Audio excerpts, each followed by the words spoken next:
So let me share with you why I chose the Iwakura Mission to frame our human-centered AI episode today. In December, so very timely, not 2025, but rather in December 1871, a ship left Yokohama Harbor carrying 108 passengers. What made this voyage extraordinary wasn't necessarily the destination where they were going, much rather who was on board and why they were on board. Nearly half of Japan's new government had just left the country. And if we think about this for a moment in terms of timing, Japan had only emerged from 260 years of feudal isolation just a few years earlier. They just dismantled their entire political structure, abolished samurai domains, centralized power, and really started building a modern state from scratch. The country was, for lack of a better word, really in chaos. The architects of this revolution then got on a boat and left for almost 2 years. And this was the Iwakura Mission. And 150 years later, we're still talking about it because it was bold and because of what it built. Within 20 years of the mission's return, Japan had transformed from a feudal backwater into a major industrial power. And here's really what's remarkable. Many of the companies founded in that era are still household names today. Mitsubishi, Mitsui, Sumitomo. These weren't just companies, they were engines of Japanese capitalism. The mission members came home and built the institutions that powered a century of growth. Did you hear that? Not cost saving, growth. Shibusawa Ichi, who traveled to Europe as a young official just before the mission, went on to found nearly 500 companies. Japan's first bank, the Tokyo Stock Exchange, hōchi Paper, Tokyo Marine Insurance, the Osaka Spinning Mill. He's called the father of Japanese capitalism, and he's now on the 10,000 yen note. In 1872, the same year that Iwakura Mission was still traveling, the government built the Tomioka Silk Mill, Japan's first modern factory. It's now, in fact, a UNESCO World Heritage Site. They brought in French engineers, imported the machines, and trained Japanese women to run them. Within decades, Japan became one of the world's leading exporters of raw silk, overtaking even France and Italy. And here's a detail that connects directly to today. Toyota started as a loom-making business for the textile industry. Nissan, some of their earliest engines evolved from automatic silk reeling machines. The industrial DNA of that era is still running through Japan's economy. The mission wasn't just diplomatic. It certainly wasn't a diplomatic tour. Rather, it was a starting point for one of the most dramatic economic transformations in history. So why would that matter now? Because organizations today are facing their own Iwakura moment, but with AI. This is a genuine inflection point. The technology, yes, it is transformative, but the window for learning is now. And I think it's more than clear we will not cut our way to growth here in Japan. And most organizations are really responding by assigning a task force, running a quarterly pilot, or really waiting for somebody else to summarize it in a deck. It's not a mission. That's abdication really dressed up as delegation. The Japanese have a phrase, I think, that really captures this tension. The idea of makaseru, and also hōchi suru, both really can mean leaving it to somebody. I'm going to leave it to you. But one really means entrusting you to do it. And the other really means abandoning you while you're doing it. When you send people out to figure out AI without giving them authority, time, or organizational commitment, you're not empowering them. You're abandoning them. This is not a moment where you finally can breathe free of micromanagement. It's complete isolation. The Iwakura Mission shows us what real commitment looks like. They sent the decision makers, not necessarily just researchers. They gave it time, nearly 2 years, not a quarter. They admitted what they know and really what they didn't know. They studied systems, not just technology. And crucially, they built the next generation, the young people on that mission who went on to lead Japan for the next 50 years, founding the companies that we just spoke about and institutions that still exist today. So today, Nathan and I are going to walk you through what we can learn from this 150-year-old voyage, not as a history lesson, rather as a mirror. Because perhaps the question isn't really, what did they do? Rather, what can we do? And what's our Iwakura moment in the AI age? I could be more excited to jump into this episode with you. You'll be seeing a new face today. So Nathan is our advisor for design, and he'll be joining us more often as one of our co-hosts here on the Human-Centered AI podcast. Okay, everyone, let's get into it. Welcome to this episode of Human-Centered AI. As I take a sip of tea, you may, and let me introduce you to a new face. This is Nathan. Nathan, welcome to Human-Centered AI. You caught me drinking tea. Hello. That's, I think, already the theme of the episode is drinking a little bit of tea. We are diving a little bit into something new for this Human-Centered AI episode. Nathan is joining us as our design advisor, and we often, like you would with many creatives, when we talk about AI, it's not long before we're somewhere quite philosophical, we're by art, we're by history, usually there's someone quite quickly. And today, I'd like to share with you the Iwakura Mission. Now, one of the reasons why I wanted to share that is because AI is certainly not a sprint, it's a marathon. And because of that, rather than talking about AI as this new thing that no one could ever possibly understand, I find that completely unuseful. Saying that AI is this thing you could never possibly understand until it's in front of us, I find that completely unuseful. So rather than kind of guess and await the future, we're doing a little bit of both, which is understanding what's coming, but also at the same time, taking a look back and seeing where we've come from. And one of my most interesting, examples for me personally is when we talk about big missions. And Nathan, a couple of weeks ago, mentioned this kind of concept of big missions. And I went down this rabbit hole about the Iwakura Mission, which is when Japan sent a whole fleet of people abroad to go and learn things. So we're going to start there. But before that, Nathan, any thoughts on missions, and obviously AI being most certainly not not being a sprint, but very much a marathon. Yeah, AI is a huge turning point for everyone, for the whole world, and obviously it feels like a bit of a race or a sprint right now, especially if you're an AI lab in the US or in China. But then every other nation as well is trying to stay on top of things, and it seems like it changes every day, which it kind of does.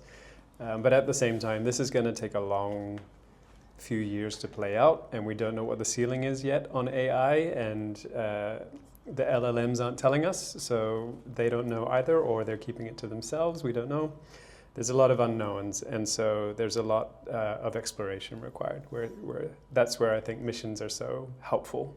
Missions are like directives for a group of people to focus on said thing and go deep and just explore. And there's something really beautiful about that. Maybe as a creative or as a designer, I particularly appreciate that. There's a lot of ambiguity and it's exploring the unknowns, but it's effectively where we find ourselves. So I think it's critical that we're leaning into this. Right, and it's the idea of exploration, which is very much our ethos, which is not necessarily having all the right ideas, but certainly exploring. So we're going to go through a couple of points about what made the Iwakura Mission so successful, and we're going to draw some parallels about what we can maybe learn for where we are today. So the first thing that I guess that really made this mission so successful is that they sent decision makers, not necessarily juniors or simply researchers. Now, this was really interesting because if you think about the time in which the Iwakura Mission happened, it was quite a tumultuous time for Japan, and it couldn't have been a worse time to send your most senior leadership. And so if you think about, what would that mean? So I think maybe let's begin with when you are going on a mission, sending that initial kind of like cohort being senior, being decision makers, being responsible. What kind of parallels do you think we could draw there, for example, if we're thinking about AI as a mission for a company?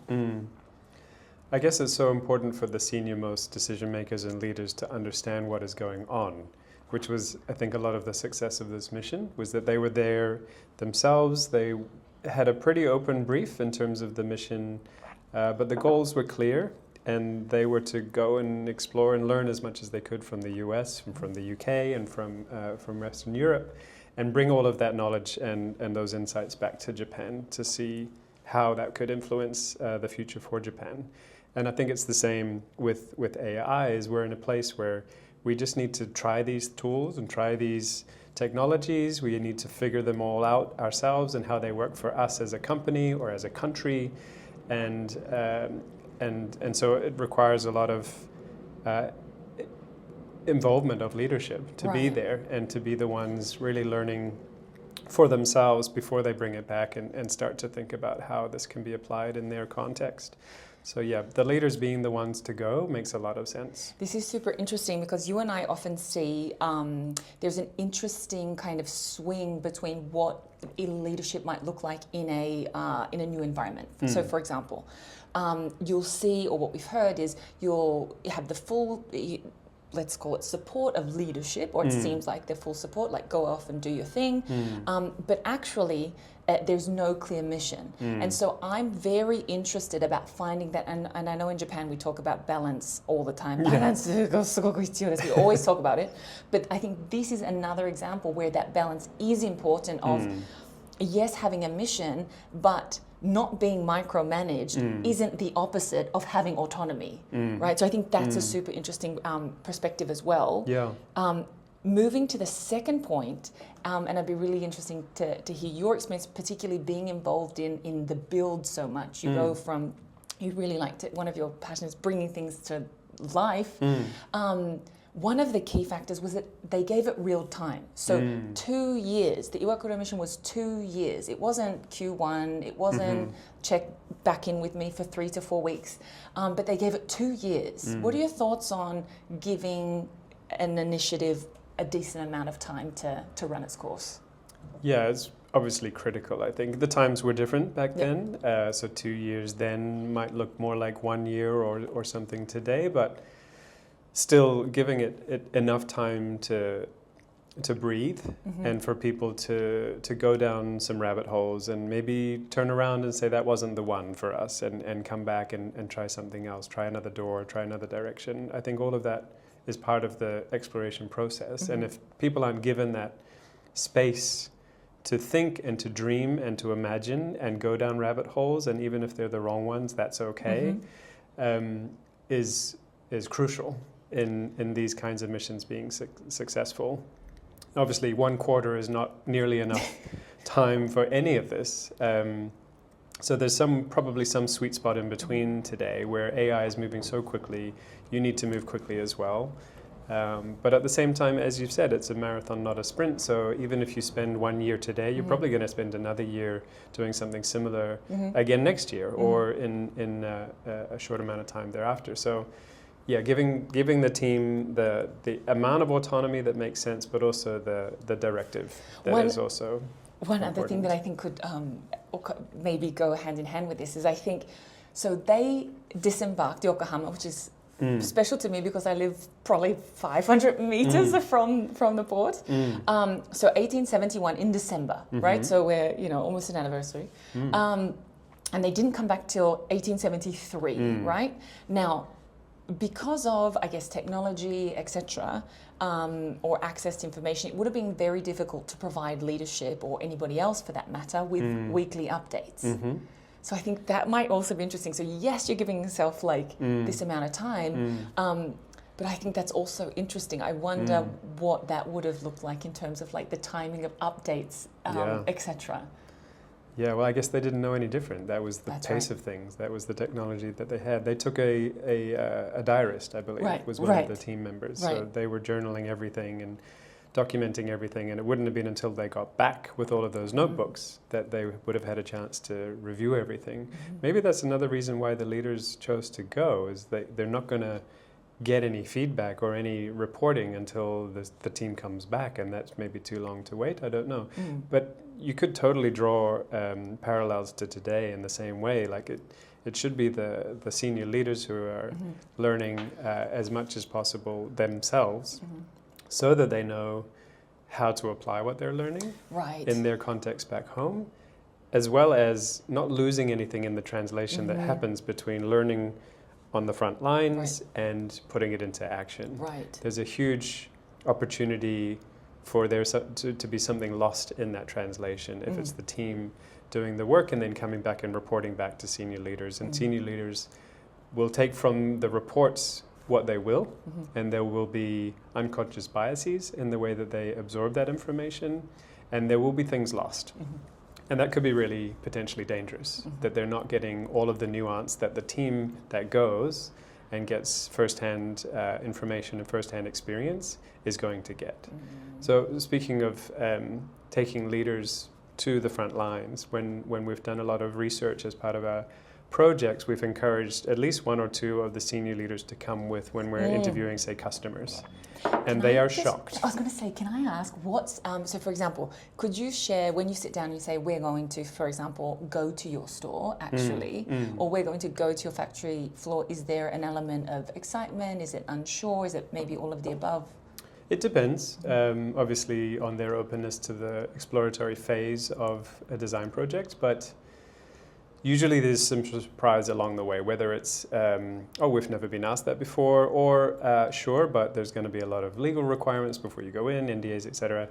Or, oh gosh, I can't remember the last time I spoke to a customer. Yeah. Is one that we've heard quite often, which is shocking, not shocking. Like it makes sense. You've started to spend more of your time managing your team, managing your processes, managing your organization, and maybe you're now very senior in your career, so you're far from the front lines. Right. Right. You're far from your customer, but that's also very dangerous. So if you're developing AI for your customer, how do you know what they need? Right, and how, yeah, and even the potential, right, as well. So there's also an element, I think it's also quite human in the sense that it's quite difficult to advocate for something that you haven't experienced. I mean, you can also say, for example, yes, but you know, you haven't had a terrible illness, but for example, Rotary International has invested hundreds of $millions in the polio vaccine. I mean, there's things like that. But I think an element of let's use this tool, let's go there, something. I think there is this element that you would want to see your leadership having done it. The next couple of points I'd love to talk about maybe in a little bit of a pair, which is there was an element from this team knowing what they didn't know, i.e. they were very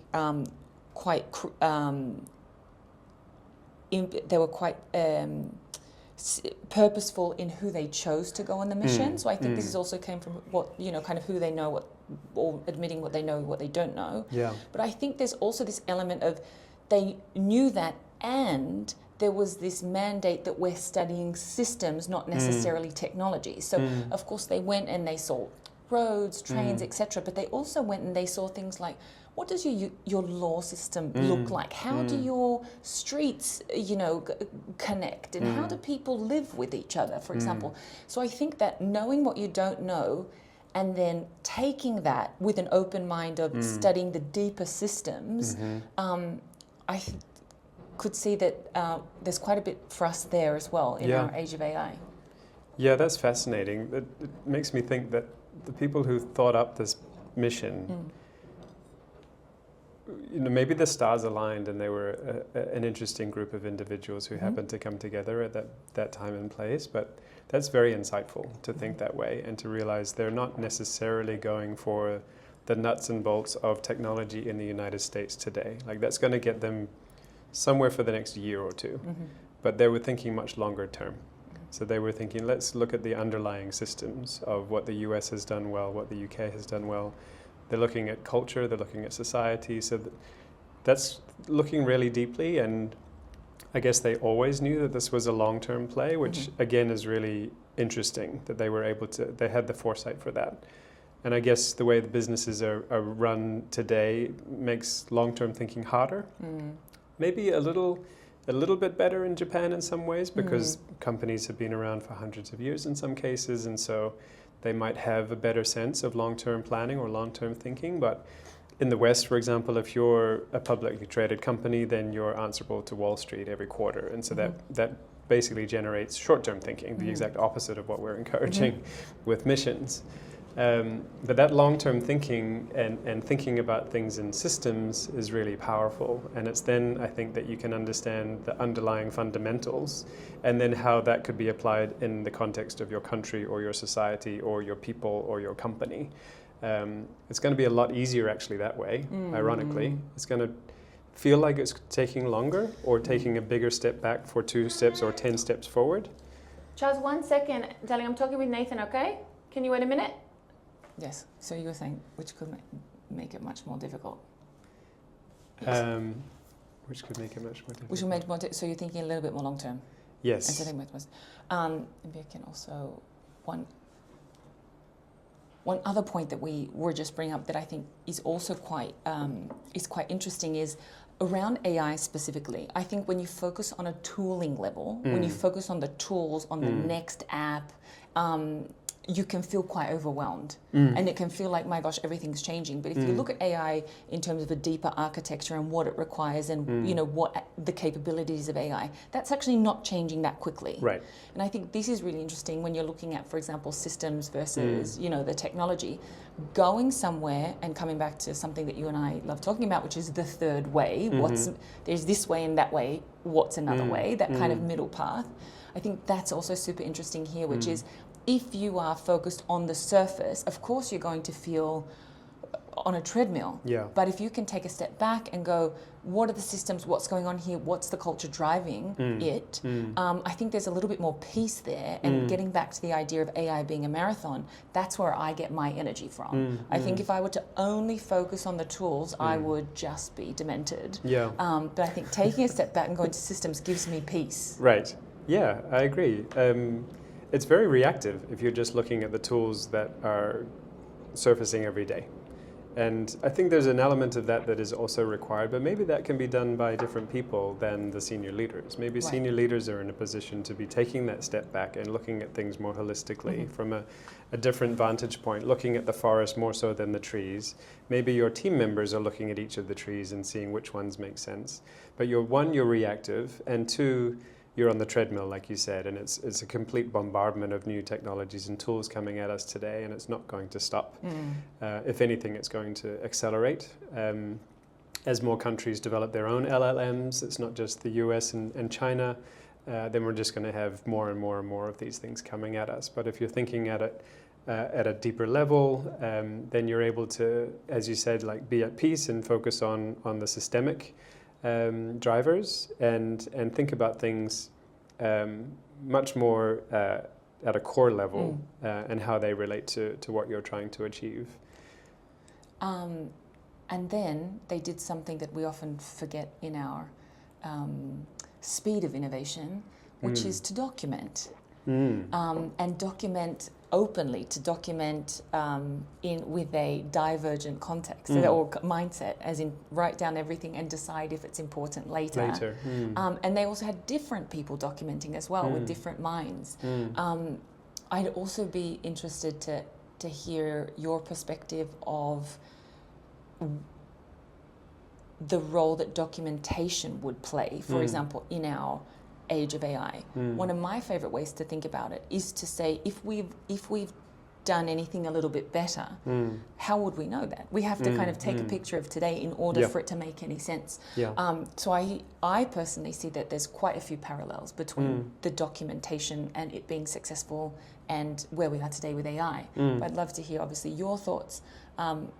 Previously, you know, I find your thoughts on analogous, for example, research and things like that also very interesting.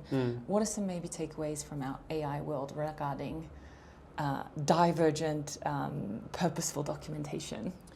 Yeah, I mean, AI tools actually can take that off the hands of the human in many ways. The human can be the human and be observant and be present, whether it's an interview or what have you, or an experience, and really be there, because there's a lot to that as well, feeling it yourself viscerally and completely, and not being distracted by the note-taking or the documentation or the archiving of the experience, which is a lot of what social media is causing in society today. Rather than be there at the concert, you're taking Instagram or TikTok of the concert, and you're not even there yourself. But so the fact that AI tools can now do that for you, and you can be fully present, and then later on AI tools can summarize, or they can provide playback, and you can interact with that content in ways that make sense for you, whether it's the way you learn, the way you think, the way you're living your life at that time. Do you want to do it verbally? Do you want to do it textually? Visually, there are lots of different ways that AI can almost instantaneously translate the documentation into a format that you need at that given time. Do you want it in your ears? Do you want to be able to speak with it? Do you want to go back and forth with it? Like, this is what we did yesterday. Yes. Can I go back and forth on that? Now that I've had a sleep, and I'm reflecting on what we did yesterday, I have had my experience, and then an AI tool has recorded the experience from a particular perspective. Now let's interact with that and see what else comes of that, given my reflection and given the AI's documentation of it. That could be a really interesting new parallel or new paradigm that emerges. You mentioned analogous inspiration. That's an amazing research practice that we used to practice at IDEO, and I'm sure they're still practicing it, where you might be in a project for, say, designing a new chocolate. And the brief is that people want to consume chocolate in their workplace, but they don't want to look like messy chocolate eaters. So you have to figure out a way for people to eat chocolate in an elegant way. So you could look at other analogous experiences, like, well, how do people do other things in an elegant way, whether it's quietly, go to the opera, or do something quietly without others in the room noticing, or be discreet about something, or where is discretion really treasured, or where is discretion not a consideration at all? Look at the extremes as well, and the edges, and that can provide a lot of new experience. And I'm sure on these missions, they got a lot of experiences that were maybe not directly related to the goal that they were seeking, but tangentially, I'm sure they became inspirational. And again, that balance between a goal and some freedom to explore would have given them enough time and space to try other things and to learn from, say, in this case, other countries and other societies and other pockets of technologies. What else is happening that could be applicable that we haven't even thought of? The unknown unknowns, they're all out there as well. So it's about being able to stumble upon them, kind of like discovery in a science lab. I love that. As a kind of, and this sounds terrible, but as a, I would say, not necessarily like a non-researcher, because I have spent most of my life abroad, so I have to research what's going on every day. Yeah.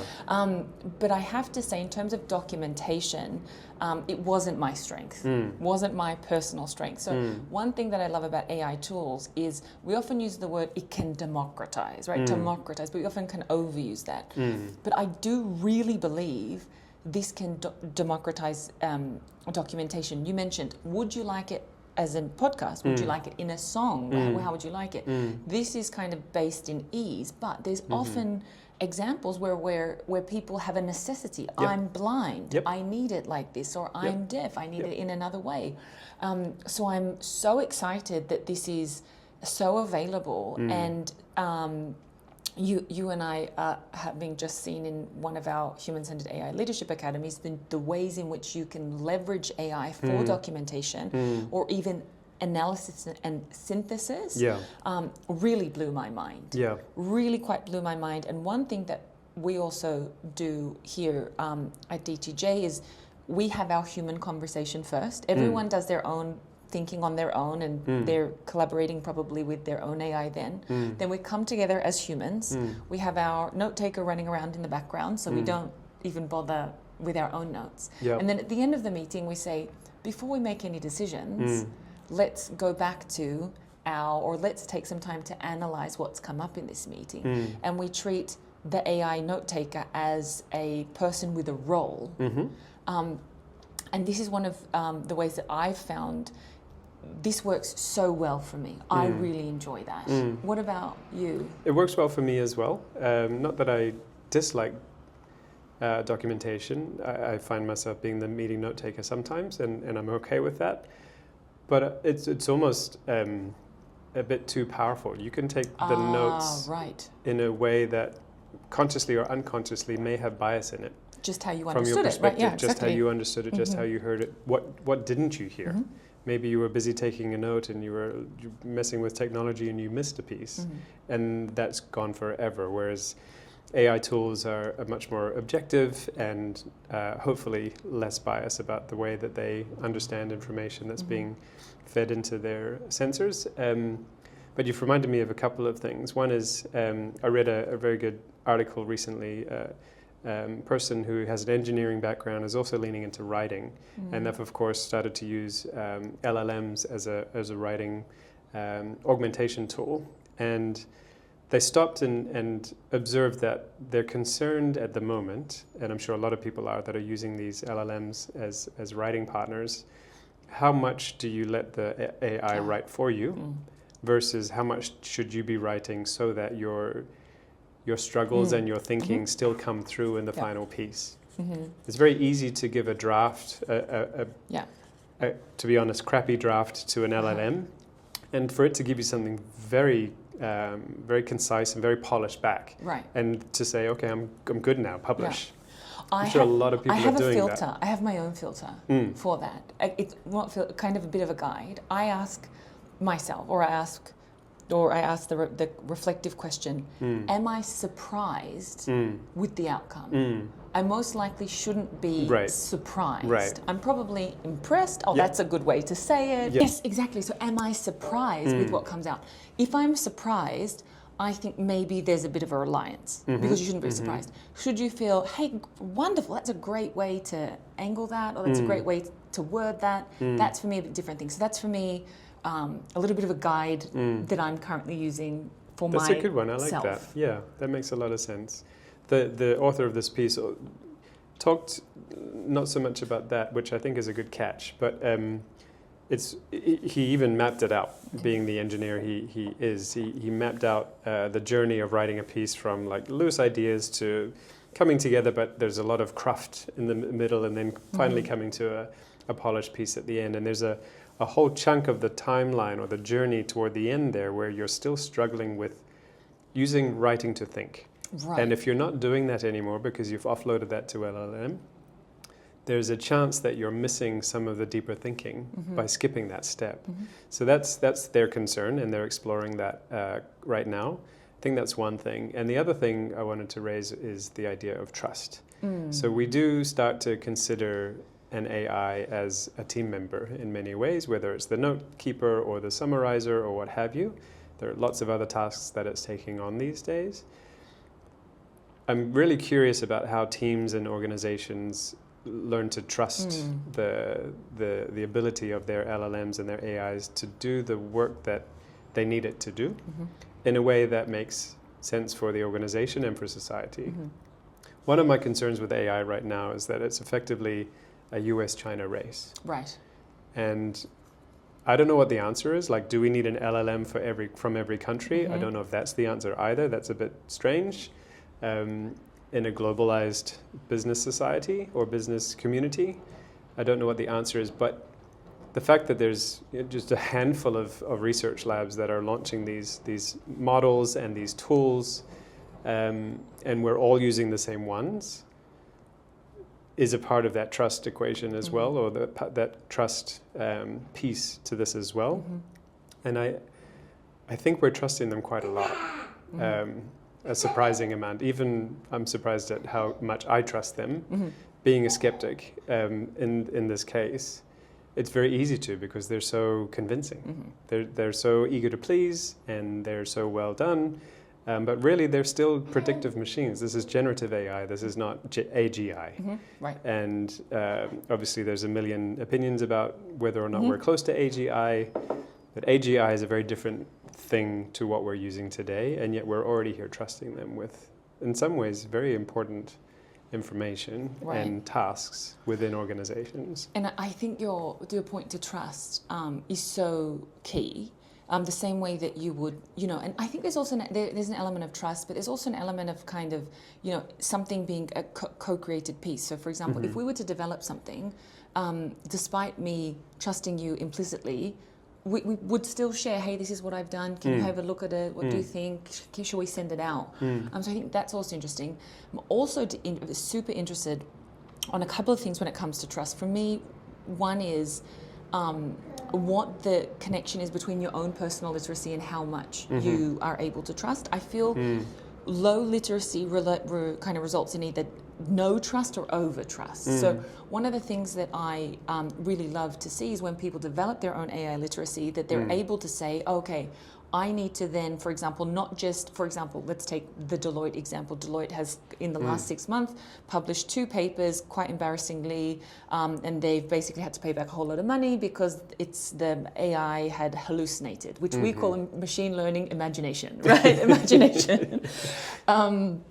But one of the reasons that happens, or thinking about that's going to happen, like, so what can we do on an AI architecture setup? What can we do to make sure that that doesn't happen, for example? This comes from people that have at least a minimum viable level of literacy when it comes to AI. So I would love to see trust and literacy go hand in hand, and that you can then obviously confidently walk, your AI journey. But I think that's interesting. The one other point about trust that I'm deeply interested in, maybe it's not just trust, but I'm also very interested to see how we as humans are going, like what's the management book going to look like for an AI agent? When all of us have 1,000 agents in our pockets, as Satya Nadella said, I think it was in June, or 10,000 agents, he might have even said. What does that look like? We have, we are just near Tsutaya here in Daikanyama. There's thousands of books on management. Are we going to have management books for agents? Like, is that a thing? Like, so I'm, again, no answers yet, but that's something that I'm desperately interested in as well. And to maybe wrap up the last point of the Iwakura Mission that made it so successful and brought the riches and the basically from that, what we've seen, it was the Sony, the Honda, the Toyotas, the Mitsubishis, the people that, and the thing that I love about these companies is that they were people once. But before that, so the mission, probably maybe the connective tissue between all the pieces, was that they went with the mindset of how is this going to work for us, right? It wasn't, in America, this is what they do, copy and paste, in Germany, or wherever else, let's go and copy and paste. It was, how would this particular thing that gives this particular result, how is that going to work for us? And I think this is going to be super key in our AI age, because if you think about AI as a team member, each company has their own culture, their way of working. So you're going to have to look at AI quite critically and say, what are you going to do for us? How are you going to fit into this family type thing? What are your thoughts there on viewing something new through the mindset of not if, but how are you going to work for us? That maybe how might we question almost? Yeah, I do think about that a lot. I think the literacy piece is really interesting here. So I think companies like Microsoft and Google are going to do everything in their power, even OpenAI and others, Atlassian, all of these large tooling platform companies are going to try to get their AIs and their agents into as many workplaces as possible. And in the short term, that makes a lot of sense because the companies can't do it on their own. But at some point, I think they're going to have to learn that because, and I don't know what that looks like. Is that like a new iteration of the IT department, or is it an AI department? I'm not sure, but just relying on Microsoft's agents or Google's agents, I don't think is necessarily the right play for most, if not all, organizations. They should have more agency over their agents, and they're going to have to be, to your point, designed in a way that makes sense for their culture and for their organization and for their customers. And some of the off-the-shelf tools will work. And some of them, once they're beyond tools and they're actually agents operating like employees, they won't work. And if people rely on the Microsoft agents or the Google agents or the Anthropic agents or the OpenAI agents too much, what does that mean? Do they all look the same? Does it become vanilla business for everybody? Like, that's a terribly boring future, and I don't think that's what business is out to achieve. I think businesses exist and businesses grow and succeed because they're providing something new and innovative for society and for humanity and for the world.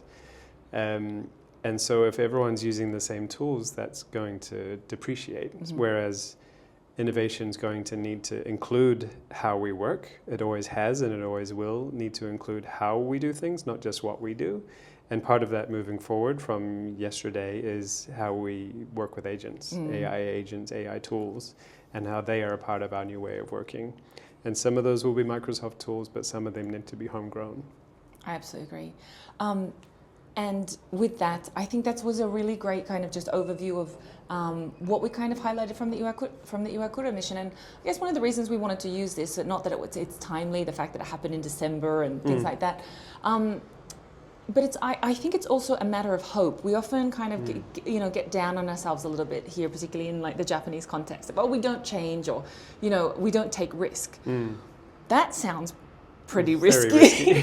That sounds pretty risky. Yeah. And now in an age of AI, maybe doing nothing is the riskiest thing to do. 100%. So I think those things, the idea of sending the decision makers, not the researchers, the giving it real time, nearly 2 years, knowing what you know and what you don't know, studying the systems, not the tech, documenting everything with the highest of intentions, and then filtering everything through what works for us. We're talking about an expedition that happened in the 1800s. Yeah. But if that's not a good guide for AI, Nathan.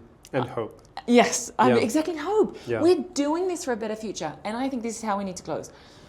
That, for example, people are launching their AI initiatives and they're saying, this is how you can use it to write your email. This is how you can use it as kind of like support. Now, yeah, that's a great place to start. Sure. But isn't hope a really great place to start as well? So Nathan, what's your... Yeah, hope, imagine it. I think this mission went deeper. It went to a much more fundamental level, and it did look at the forest, not the trees. And so the trees are email and all of that sort of stuff. How we're going to do chat, all of that sort of stuff, which is also important. You need a lot of trees to make a forest, but looking at the forest is taking a step back and looking at things much more fundamentally, much more holistically. And for that to be successful, even at the outset, you need hope to start with. And you need to employ imagination and daydreaming and a lot of...